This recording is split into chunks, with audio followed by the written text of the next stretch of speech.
Imaginémonos que este es un hemisferio de un lado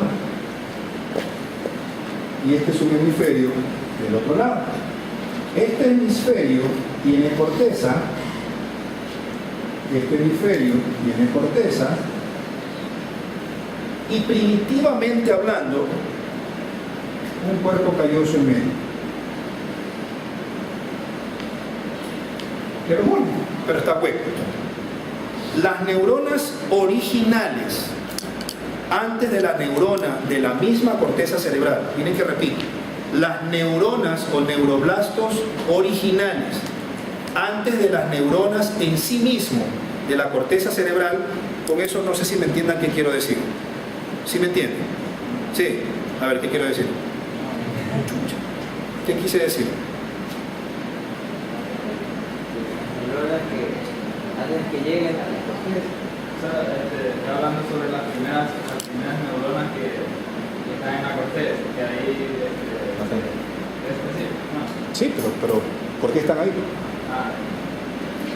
Las neuronas que forman corteza en sí misma nunca nacen en la corteza en sí misma, nacen desde las cavidades ventriculares y tienen que salir de las cavidades ventriculares para migrar y atravesar 5.000 kilómetros de distancia para desde los ventrículos laterales formar corteza cerebral. Pero estas son neuronas de transición comisural.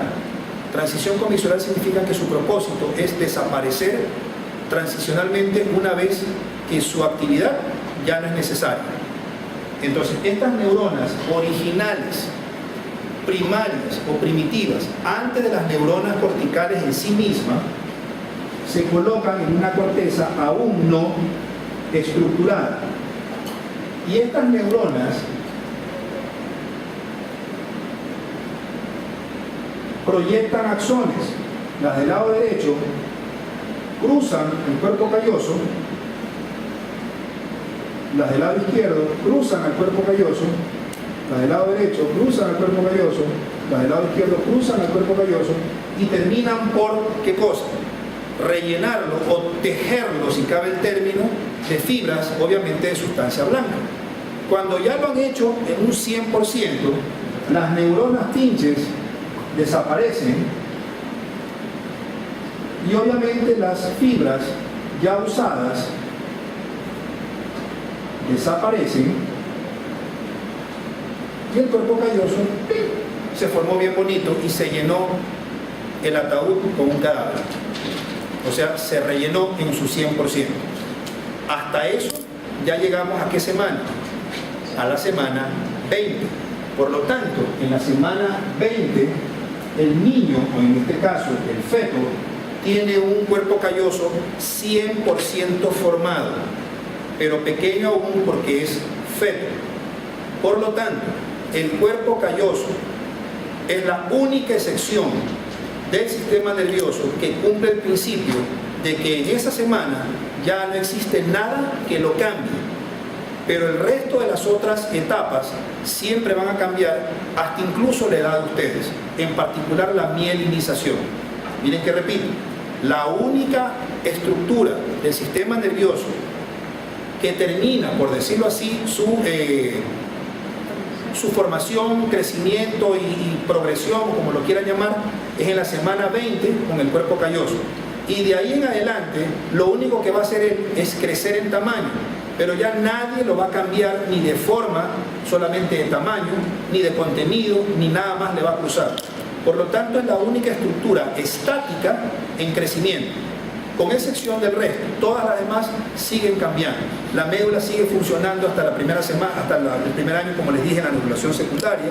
El prosencéfalo se forma, pero sigue expandiéndose. La mielinización empieza en el cuarto mes, pero hasta los 21, a veces hasta los 25 años puede mantenerse, etcétera, etcétera. Por lo tanto, el cuerpo calloso, vuelvo y repito, es la única estructura que una vez que se formó, ahí quedó y nadie más la mueve, a no ser que la dañe. Okay. Mientras se está formando el cuerpo calloso, va originando las partes diversas del cuerpo calloso. Y esta parte me gusta ser muy temático, porque ustedes al final de la carrera de ustedes, o cuando estén en radiología, van a ver imágenes Y para que no queden, como quien dice, como desconocedores del asunto, obviamente con Cristian ustedes van a ver las partes exactas, macroscópicamente hablando, en el encéfalo, las partes particulares anatómicas del cuerpo calloso. Pero no todas las partes del cuerpo calloso crecen al mismo tiempo. Y ese conocimiento de saber cuál crece primero y cuál termina por crecer al final, les va a ayudar a ustedes a predecir o a incluso deducir y afirmar cuando una patología es congénita o cuando una patología es destructiva y por lo tanto no congénita. ¿Sí? Entonces, este cuerpo calloso, lo que primero se forma es la rodilla posterior. Entonces cojan el libro de Snell o cualquier atlas y vean dónde está la rodilla posterior, la rodilla anterior, el rodeteo esplénido, el pico rostrum, bla, bla, bla. Luego que se forma la rodilla posterior, se forma el cuerpo posterior. Luego que se forma el cuerpo posterior, se forma el cuerpo anterior. Luego que se forma el cuerpo posterior y el cuerpo anterior, se forma la rodilla anterior. Luego se forma el rodete o esplenio. Y al final se forma el pico o rostro.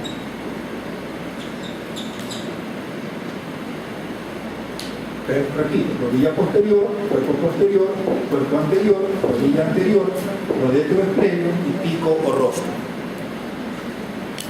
¿Sí? Sí, sí. Como usted dijo que después de la formación del cuerpo calloso, a las 5 semanas, ya no hay patología del cuerpo calloso. No, sí, pero tiene que estar en eso. O sea, sí hay, son bonitas, pero...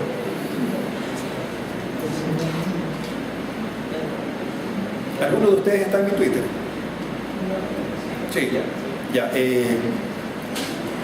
Allá hay un caso de malformación del cuerpo calloso. Si quieren, sáquenlo, extráiganlo. Yo soy torpe para esas cosas. Y lo vemos en la siguiente clase. Sí, ahí está el nombre, malformación del cuerpo calloso, expensas de tal parte, bla, bla, bla, bla, bla, bla. ¿Sí? Bueno. Obviamente la patología por agenesia del cuerpo calloso, por hipogenesia, son generalmente graves. No son incompatibles con la vida, pero son graves porque tienen generalmente síndromes epilépticos asociados, síndromes incluso de macizo facial. Antes que me olvide, ahorita que me hiciste de acuerdo, da la casualidad de que mientras se está formando el cuerpo calloso, se está formando las estructuras que comprometen al macizo facial. Por lo tanto, es casi condición sine qua non que cuando vean a un niño con fisura palatina, con hendidura palatina, con fisura y excavación del paladar duro, con labio leporino o con labio hendido o con malformaciones de la nariz o con defectos de la línea media, como es macizo facial, les está diciendo sin querer queriendo que probablemente tenga una malformación, aunque sea ínfima, del cuerpo calloso. Ese axioma es casi global, ¿sí? O sea, cuando vemos un niño con labio leporino, de ley ese pelado tiene algo en el cuerpo calloso, porque son estructuras en relación con la línea media, ¿sí? Porque mientras se forman las estructuras de la línea media, se está formando adecuadamente el macizo facial. O sea, los huesos básicamente de la cara ya están como que bien formaditos. Entonces, ¿para qué sirve esta vaina? En términos generales, y ahí les pido que vayan al dibujo o al gráfico de Snell, se puede dividir en términos groseramente generales. Yo cuando digo esto e inflexiono con la palabra groseramente generales, es porque probablemente lo pregunte así en un examen. Claro, no pongo la palabra groseramente general, pero en términos generales, ¿cómo se divide esta tontería? O sea, miren que lo inflexiono con mi hemisferio derecho.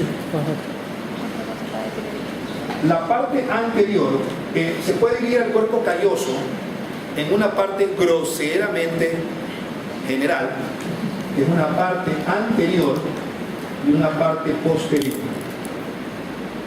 La parte anterior, con la rodilla posterior,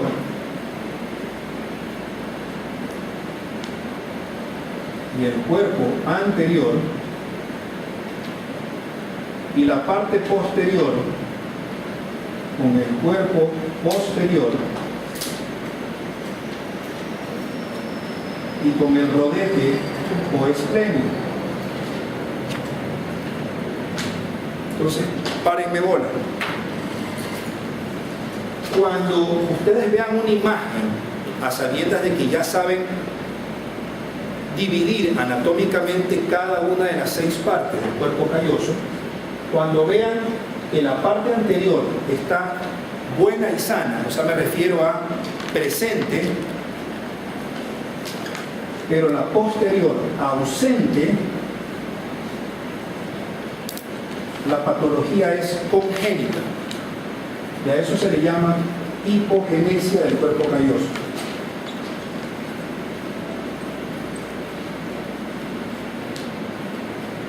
Esto en principio es adecuadamente saludable conocerlo, porque les permite a ustedes asegurar con casi seguridad absoluta, que es medio pendejo,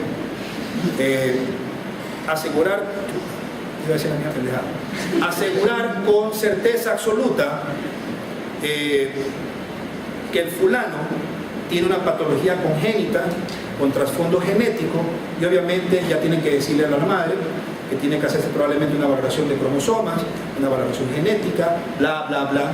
Le pueden ya hablar incluso de la trascendencia o del trasfondo que tenga su epilepsia, probablemente sea una epilepsia muy maligna, bla, bla, bla, etcétera, etcétera. O sea, ese es el propósito. Pero en cambio, si la parte anterior no está presente, o sea, está ausente, pero la parte posterior está buena y sana, la patología es destructiva. Y generalmente hablando, las patologías destructivas, aunque no son más benignas que las congénitas o genéticas, pero son mejor manejables. Toda patología, por definición destructiva, es un poquito más manejable que una patología congénita con trasfondo genético, ¿sí? Pero no significa por eso que sea benigna, sino que es menos maligna, ya. Esa es la idea. O sea, es un poquito más manejable dentro de lo feo que es. Esa era la idea. ¿Sí? ¿Seguimos? Ok. ¿Alguna pregunta sobre el cuerpo calloso o un avance? Ok. La tercera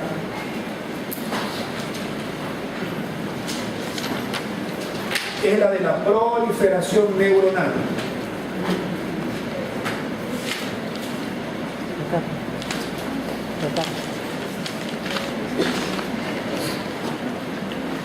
Y esta etapa de la proliferación neuronal se da entre el tercero y cuarto mes.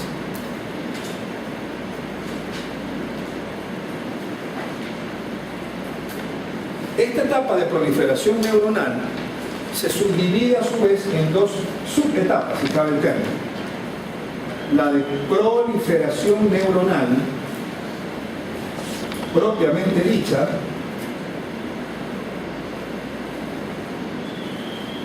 y la generación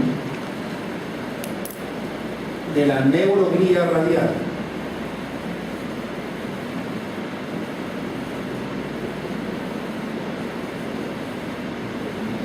Y la segunda etapa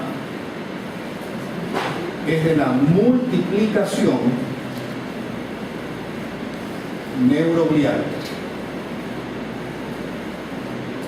Repito, la primera etapa es de proliferación neuronal y generación de la neuroglía radial, y la segunda etapa es de la multiplicación neuroglial. Ustedes creo que ven en biología o en fisio, no recuerdo en qué materia ven, pero ven que existen células unipotenciales, totipotenciales, pluripotenciales, células madre, bla, bla, bla, trasplantes, etcétera, etcétera, con el propósito de cultivar, virginalmente hablando, como yo suelo decir, células primitivas, aún no pluripotencialmente adultas, con el propósito de manejar enfermedades, en particular enfermedades degenerativas, como por ejemplo la enfermedad de Parkinson, cierto tipo de demencias o patologías de tipo destructiva o lesivas o traumáticas, en particular las mielopatías cervicales por accidentes de tránsito, etcétera, etcétera. Independientemente de eso, ustedes saben que existe una célula pluripotencial o célula madre. Esa célula madre da por una célula madrecita, como digo yo, chiquita, y una célula madrecita chiquita por otro lado. Luego la célula madrecita chiquita da dos células mamacitas, o sea, más chiquitas. Pero esta cuestión está pasando entre el tercero al cuarto mes. Entonces, a medida que nos vamos acercando desde el tercero hasta el cuarto mes, la capacidad de pluripotencialidad de las células madres comienza a ser menor, comienza a decrementarse. Y comienza cada una de las células madres a formar una célula madre y una neurona postmitósica.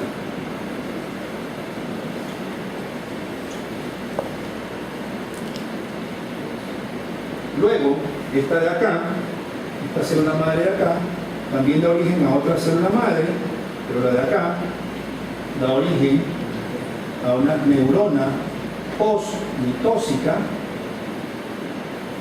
Esta hace lo mismo, célula madre,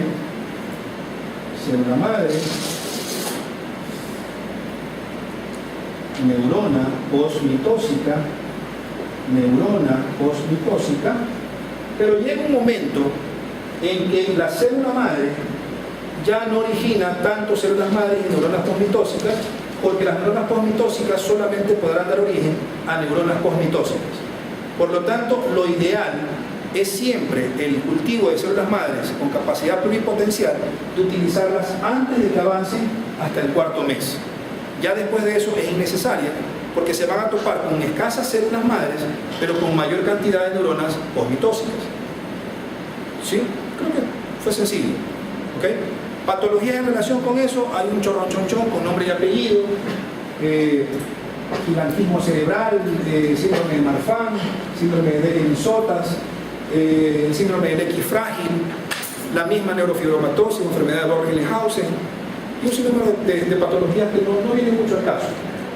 La siguiente etapa es de la emigración neuronal.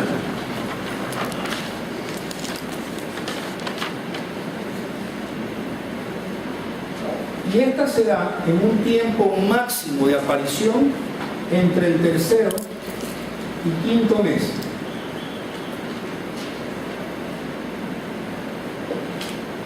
¿Sí?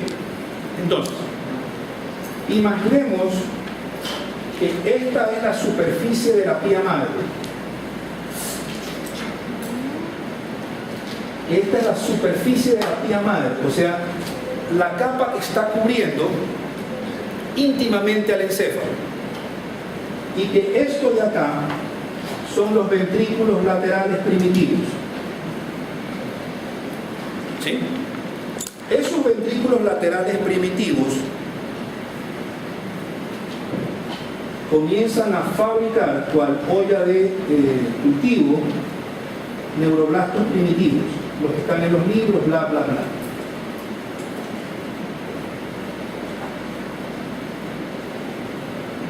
Y esos neuroblastos primitivos, su propósito es salir.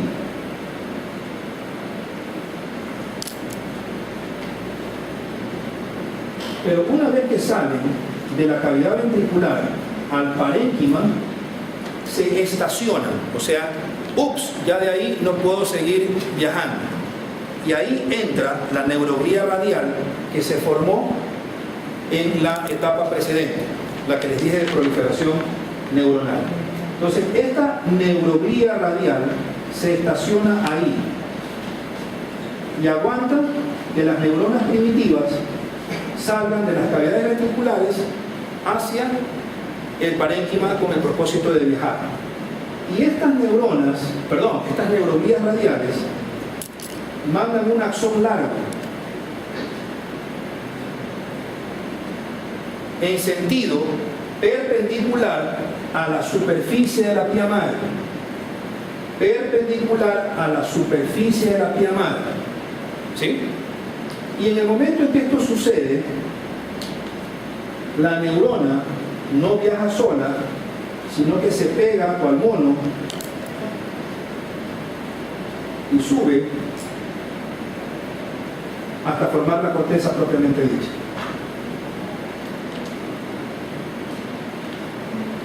¿Sí?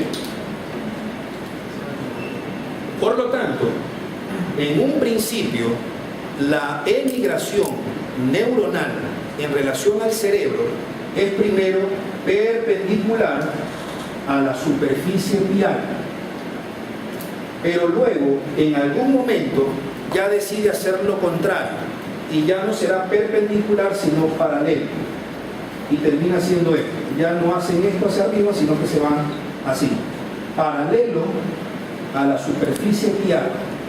Primero es perpendicular y al final es paralelo. En cambio, en el cerebelo es al revés. ¿Sí? Por lo tanto, en el cerebro,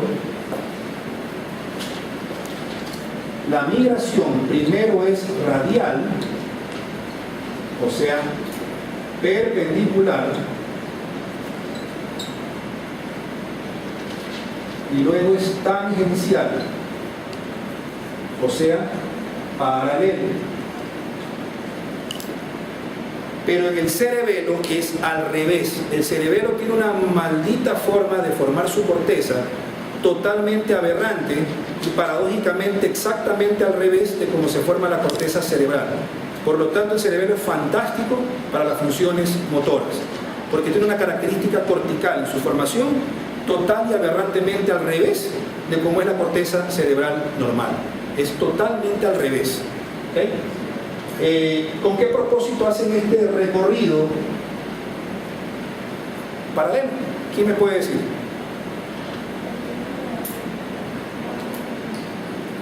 Bueno, claro, estoy dibujando aquí como que tiene una sustancia blanca. Paralelo me refiero a, asumamos que la corteza está como que más gruesa, entonces esto ya viajan así para colocarse aquí en la corteza. Pero ¿por qué hacen esa característica de primero radial o perpendicular y luego tangencial o paralelo? ¿A quién se le ocurre? Para definir las capas de la corteza. No. ¿Ah? No. ¿A quién se le ocurre? ¿Ah? Para estar en relación a la No, es lógico. Porque originalmente las neuronas son primitivas, pero llega un momento en que la neurona tiene que decidir la función que en realidad, o para la que en realidad fue creada. Entonces ustedes nunca van a ver neuronas en relación con capacidad visual de la corteza occipital en la corteza temporal. Nunca van a ver neuronas con capacidad auditiva de la circunvolución temporal superior en la corteza parietal superior. Nunca van a ver neuronas con capacidad de raciocinio en los lóbulos prefrontales, pero ubicadas en las áreas temporales. A eso me refería. Ahora, obviamente me van a preguntar si existe patología. Sí. Obviamente existe patología en las que las células viajando dejan de viajar y se quedan a mitad de camino. Pero eso ya tiene otro nombre y apellido y de eso ya es patología. Ahora, excitatoriamente hablando, en relación con la corteza cerebral, solamente funciona para que la corteza cerebral se forme bien un solo neurotransmisor, que es el glutamato. Eso hace que toda la superficie cortical sea glutamatérgica. Glutamatérgica significa que es excitatoria 100% a expensas de glutamato. Pero existe otro elemento que, siendo glutamatérgico, no forma parte de la corteza cerebral. Y ahí viene la corteza cerebelosa. Por lo tanto, con esto quiero decir que mientras se está formando la corteza cerebral y las células de la corteza cerebral están migrando para que se forme bien la corteza sensitiva primaria, para que se forme bien la corteza visual, para que se forme bien la corteza auditiva, bla, bla, bla, necesita de la interacción ¿con quién? Con la corteza cerebelosa. Y la corteza cerebelosa, vamos a verlo rapidito ahorita, también tiene 3 capas. Bueno, la corteza cerebral tiene 6, bla, bla, bla, otras partes tienen 4 y otras tienen 3. Pero en términos generales, toda corteza cerebelosa tiene 3 capas. una capa molecular o superficial, una capa media o de células de Purkinje y una capa granular o granulosa. Repito, toda corteza cerebelosa tiene una capa molecular o superficial, una capa media o de células de Purkinje con J, no con G, y una capa granular o profunda o capa de células granulosas. Resulta que en esta capa de células granulosas hay unas celulitas que se llaman células granulosas. Y esas células granulosas mandan un axón largo que cruza la de Purkinje y cuando llega a la capa molecular se separa en dos en sentido paralelo a la superficie de la corteza cerebelosa. A estas fibras se les llaman fibras paralelas. Y estas fibras paralelas fabrican glutamato.